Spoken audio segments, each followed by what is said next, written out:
আগামী 24 ঘন্টার মধ্যে দেশের 8 বিভাগে বজ্রসহ বৃষ্টি হতে পারে বলে জানিয়েছে বাংলাদেশ আবহাওয়া অধিদপ্তর। সেই সঙ্গে সারা দেশে দিনের তাপমাত্রা সামান্য বাড়তে পারে বলেও জানিয়েছে সংস্থাটি। বাংলাদেশ আবহাওয়া অধিদপ্তরের আবহাওয়াবিদ শাহনা সুলতানার দেওয়া পূর্বাভাসে এসব তথ্য জানানো হয়েছে। আবহাওয়া অফিস জানিয়েছে, আগামী 24 ঘন্টায় রংপুর, রাজশাহী, ময়মনসিংহ, ঢাকা, খুলনা, বরিশাল, চট্টগ্রাম ও সিলেট বিভাগের 2-1 জায়গায় অস্থায়ীভাবে দমকা হাওয়া সহ বিদ্যুৎ চমকানো, বৃষ্টি, বজ্রসহ বৃষ্টি হতে পারে।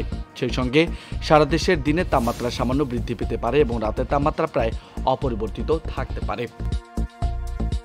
এদিকে বুধবার সন্ধ্যা 6টা থেকে পরবর্তী 24 ঘন্টা রংপুর, ঢাকা, ময়মনসিংহ, চট্টগ্রাম ও সিলেট বিভাগের 2-1 জায়গায় অস্থায়ীভাবে দমকা হাওয়া সহ বিদ্যুৎ চমকানো, বৃষ্টি, বজ্রসহ বৃষ্টি হতে পারে। এছাড়া দেশের অন্যত্র অস্থায়ীভাবে আংশিক মেঘলা আকাশ সহ আবহাওয়া প্রধানত শুষ্ক থাকতে পারে।